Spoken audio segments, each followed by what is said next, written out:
안녕하세요. 음유재원TV입니다. 오늘 소개해드릴 선수는 첼시의 포스트 드록바. 축구화를 신은 지 5년 만에 명문 클럽의 주전 자리를 꿰찬 세네갈 국적 스트라이커 니콜라 잭슨입니다. 잭슨은 2001년 6월 20일 세네갈의 도시 지긴쇼르에 인접한 작은 마을 지본커에서 태어났습니다. 그러나 성장기의 대부분은 이웃나라 감비아에서 보냈죠. 어린 시절 그는 맨발의 흙바닥 위에서 축구를 하며 시간을 보내는 것이 가장 행복했습니다. 코치도 없었습니다. 어떤 룰도 없었죠. 크리스티아누 호날두의 열렬한 팬이기도 했던 잭슨은 가난했던 환경 탓에 정품이 아닌 가짜 호날두 유니폼을 입고 직접 호날두 유니폼을 만들어서 입기도 했을 만큼 축구 사랑이 대단했습니다. 하지만 축구 선수가 되고 싶었던 그는 부모님의 반대에 부딪혔습니다. 가족은 학교를 가는 대신 축구를 하는 잭슨을 걱정했죠. 잭슨은 항상 친구들과 길거리 축구를 했습니다. 축구를 할 때만큼은 자유로움을 느꼈던 잭슨이 지긴쇼르로 이주한 것은 그가 단지 16살 때였습니다. 그는 현지 언어인 윌로퍼에 육창하지 않았으나 빠르게 적응했습니다. ASC TLN이라는 팀에서 축구 생활을 시작한 잭슨은 ASC 스텔라와의 친선 경기에서 단 15분을 뛰고 팬들에게 네이마르라는 별명이 붙여졌을 정도로 공에 대한 감각이 남달랐죠. 얼마 지나지 않아 팀은 잭슨의 활약과 힘입어 지역컵을 들어올리고 다음 해에 한 번 더 우승컵을 들어올리며 지역 연고팀 카사스포츠의 코치 바다라 사르의 눈에 띄어 등번호 22번을 달고 입단하게 됩니다. 이후 바다라 사르는 잭슨의 에이전트가 되죠. 그는 카사스포츠 입단 초기 때만 해도 다듬어지지 않은 날것의 재능이었습니다. 잭슨이 카사스포츠에 입단을 할 때 실제로 몇몇 매니저는 동의하지 않기도 했죠. 당시만 해도 그는 공을 질질 끌고 경기장에서 규율 없이 뛰어다녔으며 요리몸이기까지 했습니다. 따라서 잭슨의 축구를 향한 사랑을 알고 있던 바다라 사르는 잭슨에게 축구에 대한 기초를 가르쳤으며 최선을 다해 그를 지도했습니다. 바다라 사르의 지도 아래 잭슨은 카사스포츠와 감비아, 기니비사우 팀과 함께 주최한 토너먼트에서 활약하며 관중들의 마음을 사로잡았습니다. 또 ASPK과의 매치에서 경기 최우수 선수로 선정되며 자신을 증명해냈죠. 그는 축구를 좋아했고 공을 갖고 슛하는 것을 두려워하지 않았습니다. 또한 매우 지능적이었고 지시에 빠르게 적응했습니다. 민첩한 드리블, 187cm의 훌륭한 신체 조건으로 지배하는 제공권 등 그가 가진 무기는 다양했습니다. 유럽 무대로 진출할 수밖에 없었던 실력이었죠. 결국 2019년 9월 잭슨은 스페인의 비아레알로 이적하며 유럽 무대에 첫 발을 내딛습니다.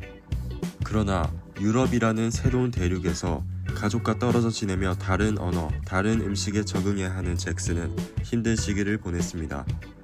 아카데미에 들어가 전문적인 축구를 해본 적 없어 방황하던 잭슨은 U16팀에서 뛰는 굴욕도 맛봤죠. 하지만 잭슨에게는 훌륭한 축구 선수가 되겠다는 확고한 꿈이 있었습니다.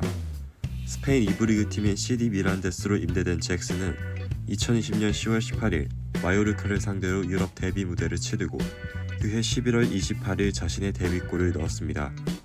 비아레알로 복귀 후 잭슨은 비아레알 B팀에서 27경기 7골을 기록하며 팀의 2부 리그 승격에 공헌했죠.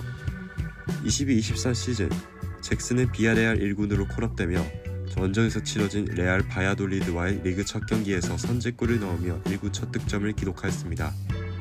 이 시즌 잭슨은 26경기 12골 4도움을 기록하며 유망주라곤 믿기지 않는 빼어난 활약으로 2023년 5월 라리가 이달의 선수상을 수상하기도 했죠. 특히 부상 후 돌아온 9경기에서 9골을 몰아넣으며 절정의 폼을 보여줬습니다. 이때 유망주라면 눈에 불을 켜는 첼시가 어김없이 잭슨을 노리기 시작했습니다. 첼시는 8년 계약 기간에 이적료 3,200만 파운드, 우리 돈 약 536억 원으로 잭슨을 데려오죠. 첼시로 이적 후 잭슨은 프리시즌 미하일로 무드릭과 보여준 훌륭한 연기로 팬들의 기대를 부풀리게 하기 충분했습니다. 프리미어 리그가 개막하고 첫 4경기 동안 잭슨은 훌륭한 움직임과 연계를 보여주기도 했죠. 그러나 잭슨의 치명적인 문제점이 드러나기 시작했습니다. 골 결정력이었죠. 스트라이커라면 결정적인 기회가 찾아왔을 때 확실하게 마무리 지어주는 결정력이 핵심인데 잭슨은 결정력에서 아쉬운 모습을 여러 차례 보여줬던 것입니다. 11라운드 토트넘과의 원정 경기에서 해트트릭을 기록하고 다다음 맨시티와의 경기에서도 한 골을 넣었지만 팬들의 비난 여론은 여전했습니다.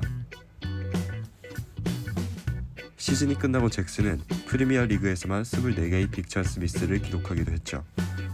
그러나 23-24 시즌 잭슨의 최종 스탯은 44경기 17골 6도움으로 디디에 드록바의 데뷔 시즌 41경기 16득점과 비교했을 때 오히려 뛰어났습니다. 그리고 536억이라는 혜자스러운 가격으로 왔다는 점에서 잭슨을 믿어줘야 한다는 여론이 강했죠. 이를 증명하듯이 23-24 시즌 후스코어드닷컴 선정 PL 최고의 영입 9위에 선정되기도 했습니다. 1위는 다름 아닌 첼시의 콜파머였습니다. 나름 성공적으로 데뷔 시즌을 마친 잭슨은 SNS로 자신의 친정팀인 카사스포츠의 축구 용품들을 가져가 나눠주며 자신이 나고 자란 고향을 사랑하는 모습을 보여줬습니다.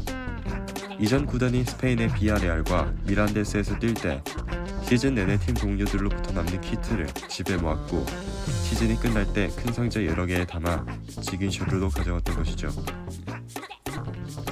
24-25 시즌 첼시의 새로 부임한 엔초 마레스카의 전술 하에 잭슨은 7경기 4골 3도움으로 지난 시즌을 서력하는 기량을 보여주고 있습니다. 특히 5라운드 웨스트햄 원정에서 선제골을 넣은 뒤 세레모니로 마이클 잭슨의 프레일러 춤이 화제가 되기도 했죠. 이제는 첼시의 주축 선수가 된 니콜라스 잭슨, EPL에서 어떤 활약을 펼칠지 기대되는 선수입니다. 감사합니다.